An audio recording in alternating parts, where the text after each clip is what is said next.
বলো তো, এই যে বাঁশের ভেতরে মাংস ভরে রান্না করো, এটা কি করে মাথায় এলো তোমার? আমি তো দেখেই ভয় পাই, মাংস কাঁচা থেকে যাবে না তো? এত ঝামেলার রান্না কে শেখালো তোমাকে? ঝামেলা না, বাবা যখন ছিলেন বর্ষার সময় উনি করতেন। আমি ছোটবেলায় পাশে বসে দেখতাম। বাঁশটা কেটে ভেতরে একটা লম্বা কাঠি দিয়ে ঘষে ঘষে পরিষ্কার করতে হয়। তারপর মাংসের টুকরোগুলো মশলা মাখিয়ে একটু সর্ষের তেল দিয়ে ভেতরে চেপে চেপে ভরে মুখটা কলাপাতা দিয়ে বন্ধ করে কাদা লেপে দিবি। তোমার কাছে শুনে যতটা সহজ মনে হচ্ছে ততটা সহজ তো নয় রান্নাটা। কি যে বলিস, খুব সহজ। তারপর আস্তে আস্তে আঁচে দিবি, তাড়াহুড়ো করলে হবে না। বাঁশের ভেতর থেকে যে রসটা বেরোয় সেটা মাংসে মিশলে একটা আলাদা গন্ধ হয়, একটু মিষ্টি মিষ্টি, একটু ধোঁয়া ধোঁয়া। সেই স্বাদটা কোনো হাঁড়িতে পাবি না কোনো দিন। আর এটাই হচ্ছে বিশেষত্ব এই রান্নার। শুনতে শুনতে জিভে জল আসছে গো দিদি। কিন্তু আচ্ছা দিদি, একটা কথা বলি, এবার বর্ষায় কেমন যেন ভয় ভয় লাগছে। গত 3 দিন ধরে নদীর জল বাড়ছে। ঘাটের কাছে যে আম গাছ আছে সেটার গোড়া পর্যন্ত জল উঠে গেছে। মা কাল রাতে বলছিলেন এবার বড় বন্যা হবে। ভুল বলেননি, গতবারের চেয়ে জল বেশি লাগছে, কিন্তু ভয় পেলে কি জল কমবে?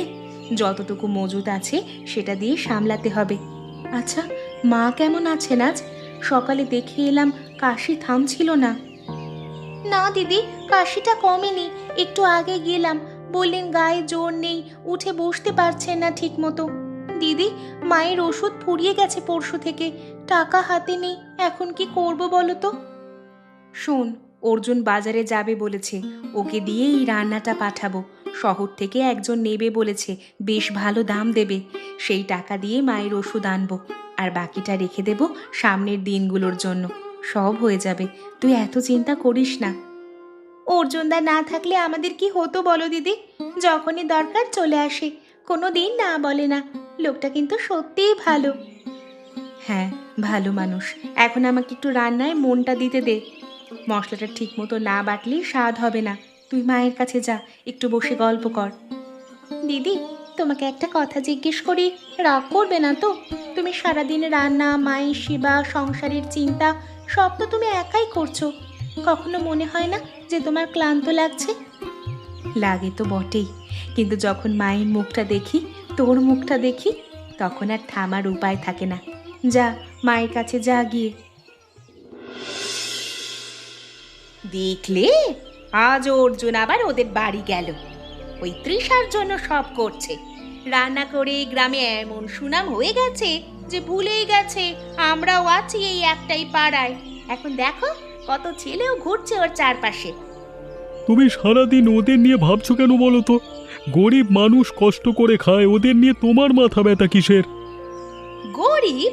গরিব বলছো? শহর থেকে অর্ডার আসছে ওর রান্নার, টাকা আসছে। আজকে গরিব, কাল দেখবে আমাদের চেয়ে বড় লোক হয়ে যাবে। আর অর্জুন যদি ওর পাশে দাঁড়ায়, তাহলে এই গ্রামে আমাদের কথা শুনবে কে? আমরা তো পড়ে থাকবো একটা কোনায়। কনক, হিংসে করা ভালো না। নিজের সংসার দেখো, অন্যের দিকে তাকিয়ে কি হবে? হিংসা না, আমি হিসেব করছি, হিসেব। শোনো, বর্ষা আসছে ভালো মতো, খাবারের টান পড়বে। তখন যার কাছে খাবার থাকবে তার কথাই চলবে, বুঝলে? এই সময়টা যদি ঠিক মতো কাজে লাগাতে পারি, আমাদের আর কোনো